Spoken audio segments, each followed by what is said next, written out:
이미 우리는 푸틴의 건강이 악화되고 있었다는 것을 알고 있습니다. 그래서 그는 중국 암시장에서 장기를 구할 수 있는지 시진핑에게 묻기 위해 중국에 갔습니다. 하지만 이제 푸틴의 뇌가 공식적으로 멈춘 것처럼 보입니다. 이 굴욕은 매우 공개적으로 일어났습니다. 그는 최근 기자회견에서 11월 27일에 아주 간단한 질문을 받았습니다. 하지만 그는 대답하다가 무슨 말을 해야 할지 잊었습니다. 한번 보시죠. 그는 농담을 한 뒤에 질문이 무엇이었는지, 그리고 대답이 무엇이어야 하는지 잊어버립니다. 그리고 키릴 드미트리예프? 그리고 키릴 드미트리예프 이 점에 대해 어떻게 생각하십니까? 서방에서 이 문제가 큰 스캔들이며 많은 언론이 주목하고 있습니다. 그리고 지금 위트코프에 대한 실제 공격이 일어나고 있습니다. 이 점에 대해 어떻게 생각하십니까? 감사합니다. 이러한 유출과 관련해서는 이 유출은 조작됐을 수도 있습니다.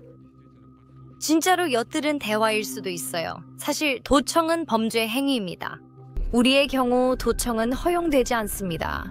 결국 농담 삼아 말하자면 그들 중 일부는 감시 장치를 설치하고 도청을 하기도 하죠. 자기 일이나 신경 쓰라고 하세요. 하지만 엿보는 방법은 알아야 해요. 제가 무슨 뜻인지 지금부터 설명할게요. 저는 이 도청과 유출의 본질을 잘 모릅니다. 아시겠지만 보시다시피 우리는 아침에 여기 올라와서 아침부터 밤까지 일해요. 인사 끝나고 바로 당신에게 갔어요. 키릴 드미트리예프 후에 당신에게 갔어요. 푸틴은 그걸 잊은 듯해요. 그가 하찮은 KGB 요원으로 경력을 시작했을 때 그의 주요 임무는 동독에서 대화를 도청하는 것이었어요. 그 얘기 전에 이 기자회견 장소부터 보여드릴게요. 블라디미르 푸틴이 우크라이나를 얼마나 두려워하는지 정말 우습거든요. 그래서 그는 옛 소련 국가 키르기스스탄으로 갔습니다. 그는 러시아가 고통받는 동안 옛 소련 동맹국들이 러시아를 버리지 않도록 확인하려고 그곳에 갔습니다. 하지만 다른 나라에 있으면서도 그는 우크라이나 대사관을 두려워했습니다. 하지만 푸틴에게 불행히도 그가 머무는 곳 앞에 우크라이나 대사관이 있었습니다.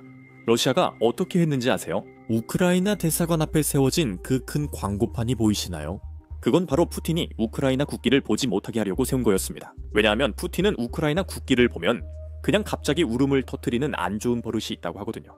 그 광고판은 푸틴 방문 전엔 없었습니다. 이제 광고판 설치 후 푸틴이 어떻게 보는지 보세요. 그 광고판은 우크라이나 대사관의 국기를 가리도록 특별히 설계됐습니다.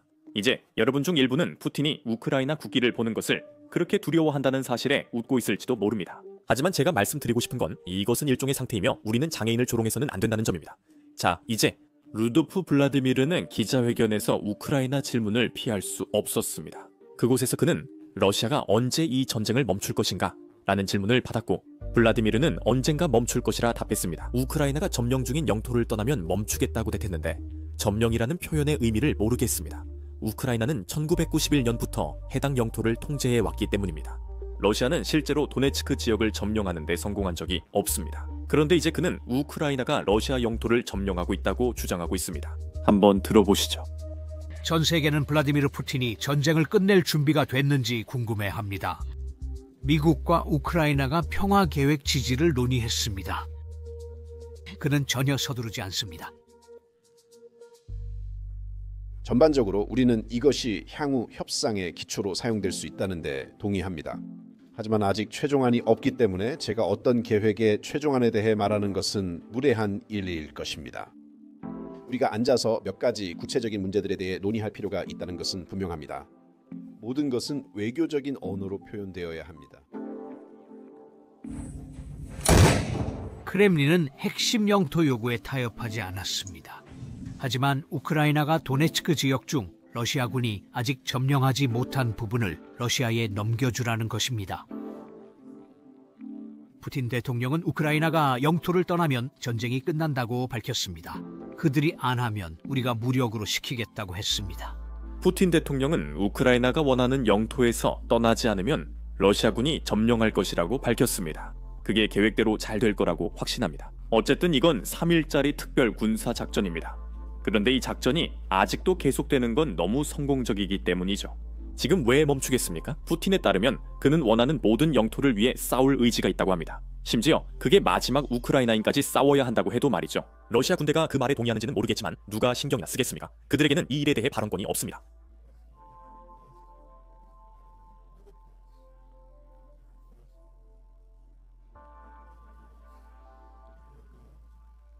이제 저는 모두에게 10월 28일을 상기시키고 싶습니다. 거의 한 달 전 푸틴이 러시아 군대가 쿠피얀스크와 프로크롭스를 포위했다고 공개적으로 밝혔습니다. 그 도시는 곧 러시아 통제에 들어갈 것이라고 했습니다. 오늘은 11월 29일인데 러시아는 아직도 그 도시를 점령하지 못했습니다. 러시아 일정이 우리가 따르는 것과 다른지 모르겠습니다. 푸틴이 도시가 곧 러시아 것이 될 것이라 했지만 그 도시는 아직 러시아 통제 아래에 있지 않습니다. 하지만 보시다시피 러시아 선정아들에게는 전장에서 무슨 일이 일어나고 있는지는 중요하지 않습니다. 그들이 신경 쓰는 건 오직 푸틴이 무슨 말을 하느냐뿐입니다. 푸틴은 곧 우크라이나를 장악하겠다고 말하며 그들은 새 일정으로 돌아갔습니다. 영국에 사는 한 선정아는 크리스마스쯤 러시아군이 키예프에 들어갈 것 같다고 합니다. 들어보시죠. 그러니까 이 모든 것이 얼마나 오래 계속되느냐에 달려 있습니다. 하지만 징역 속도를 보면 테런스, 러시아 군대가 지금 진행하고 있는 정복의 평화에 대해서 말이죠. 지금 상황으로 보면 그들은 적어도 정교회 크리스마스까지 키예프에 도착할 수도 있겠네요.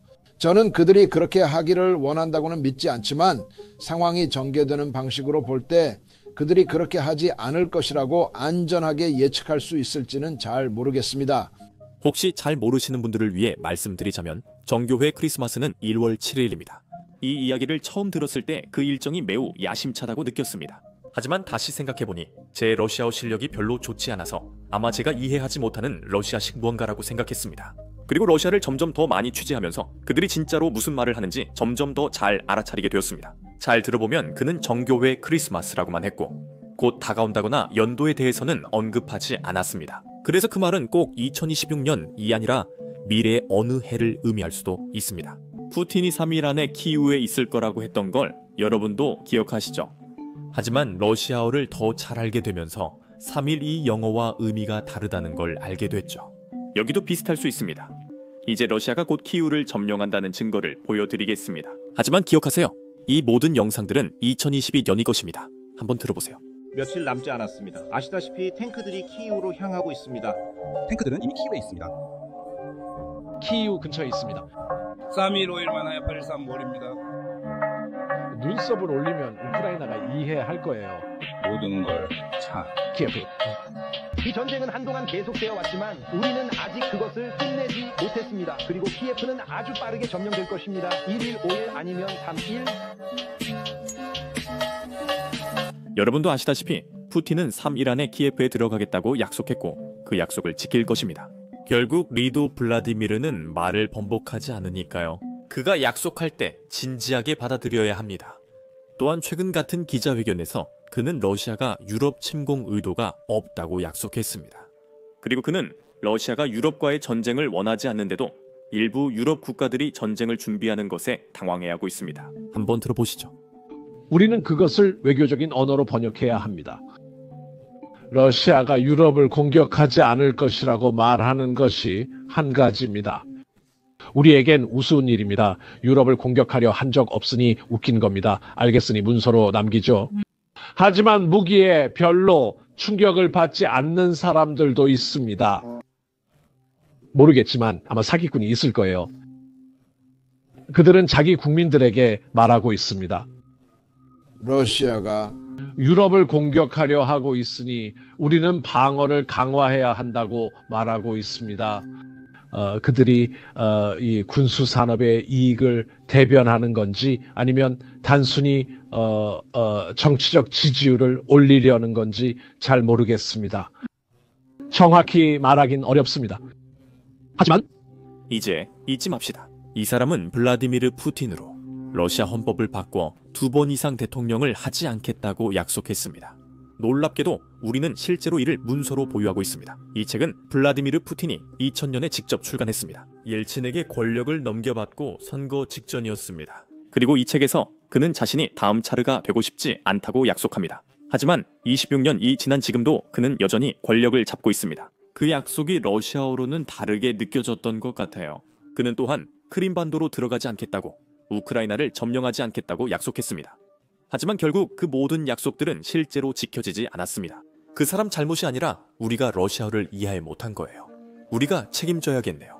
이 책에 대해 이야기하자면 참고로 며칠 안에 이 책을 자세히 다루는 영상을 공개할 예정입니다. 이 책에서 그는 KGB 요원 초창기 시절도 이야기합니다. 그의 임무 중 하나는 동독에서 도청하는 것이었습니다. 하지만 지금의 푸틴은 달라졌습니다. 이제 그는 남의 대화를 도청하는 사람은 모두 감옥에 가야 한다고 공개적으로 말합니다. 들어보시죠. 그에 대해서는, 유출에 대해서는 그들이 말하길 그것이 가짜일 수도 있고 진짜일 수 있습니다. 도청된 대화일 수 있습니다. 이건 범죄 행위입니다. 행위죠. 러시아에서는. 참고로요. 그냥 엿들을 수는 없어요. 엿듣고 있는 사람들은 분명히 그들의 위치를 추적하고 있을 거야. 자신의 일 나아졌어? 하지만 누군가를 염탐하려고 해도 그렇게 해야 해. 능숙하게 말이야. 나는 그 유출이 어떤 건지 정확히 몰라. 고마워. 내가 오늘 바쁜 하루를 보내고 있다는 거 알잖아. 우리는 앵커리지 가기 전 미스터 위트코프와 회의했고 그 후 나는 알래스카로 갔어. 확실히 협상은. 그리고 우리는 대화를 했지만 잘 되지 않았어. 전반적으로 우리는 서로 이해하고 있었어. 나는 얻었어. 그 인상을 받았어. 우리가 이해했어. 우리의 입장이 어디인지, 그리고 무엇을 해야 하는지, 전쟁을 막기 위해 무엇을 해야 하는지, 그리고 우리 트럼프 대통령과 저는 같습니다. 각자의 수도로 돌아갔습니다. 왜냐하면 우리는 생각하고 상의해야 했기 때문입니다. 동맹국들 함께, 우리 부처들과 우리 동맹국들과 함께 계속했습니다. 그리고 그 후에 우리는 동의했습니다. 계속하기 위해 대화를 파브로프와 루비오가 뉴욕에서 만났어요. 파브로프와 루비오는 뉴욕에서 만났습니다. 파브로프와 루비오가 유엔 총회 뉴욕 회의장에서 만났습니다. 그리고 그들은 대화를 나눴습니다. 입니다. 그리고 어떤 갈등도 있었다고는 말할 수 없습니다. 러시아와 미국 사이에. 그리고 미국이 제재를 발표했습니다. 대상으로 우리의 두 주요 석유 회사에 대해. 그게 어디서 나온 거죠? 저 사람 생각이 맞는 것 같아요. 조금만 더 생각하면 알 수 있을 거예요. 이 모든 걸 누가 유출하는 거죠? 푸틴이 트럼프 대통령과의 회담이 결렬된 후 라브로프를 비난하기 시작했다는 걸 기억합시다. 그때 누군가 무언가를 유출했고 라브로프가 다시 나와 키릴 디미트리예프를 비난하기 시작했습니다. 그래서 저는 푸틴이 마음만 먹으면 누가 러시아 법을 어기고 있는지 알아낼 거라고 생각합니다. 그리고 아마도 그는 라브로프를 바로 굴락으로 보내야 할지도 모릅니다. 이제 많은 분들이 아시다시피 러시아는 지난 몇 달 동안 우크라이나 민간인들을 끊임없이 공격해왔습니다. 매일 밤마다 러시아 드론과 미사일이 우크라이나 도시로 날아들어 우크라이나 아파트, 쇼핑몰, 심지어 학교까지 공격하고 있습니다. 여러분이 보고 계신 영상처럼 11월 19일에 이런 일이 있었습니다. 러시아가 우크라이나 체르노폴시의 아파트를 공격해 6명의 아이들이 숨졌습니다. 그중 한 명은 영상에서 보셨듯이 겨우 1살 반밖에 되지 않았습니다. 이것은 우크라이나 사회에 압박을 가해서 싸울 의지를 꺾으려는 러시아의 의도적인 전략입니다. 이것이 러시아가 우크라이나 학교를 공격하는 이유입니다. 최근 보도처럼 러시아는 사람들이 공부 중일 때 드론으로 우크라이나 유치원을 공격했습니다. 저희는 유나이티드 24와 협력해 우크라이나 아이들을 돕기 위해 직접 캠페인을 시작했습니다. 이 캠페인은 우크라이나 학교 학습 환경 보호에 중점을 둡니다. 설명란 링크나 QR코드로 기부하시면 도움을 줄 수 있습니다. 여러분의 기부금은 전쟁 중 우크라이나 학생들에게 기회를 제공하는 데 쓰입니다. 학교에 현대식 방공호를 설치하고 러시아의 에너지 인프라 공격에도 학생들이 공부할 수 있도록 발전기를 제공합니다. 그리고 공격이 발생하는 시기에도 교육 과정이 중단되지 않도록 필요한 모든 것들을 지원하는 데 쓰일 것입니다. 꼭 기억하세요. 모든 기부는 소중하며 크기와 상관없이 변화를 만듭니다.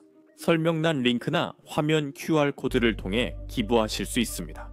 가능한 만큼 기부해주세요. 그리고 기부를 할 수 없어도 전혀 괜찮습니다. 이 영상의 좋아요나 댓글만 남겨도 캠페인을 응원할 수 있습니다. 그렇게 하면 유튜브가 이 영상을 더 많은 사람들에게 추천하게 되고 그렇게 해서 더 많은 기부를 받을 수 있습니다. 그게 다입니다. 정말 감사합니다. 제 이름은 샘입니다. 다음 영상에서 뵙겠습니다.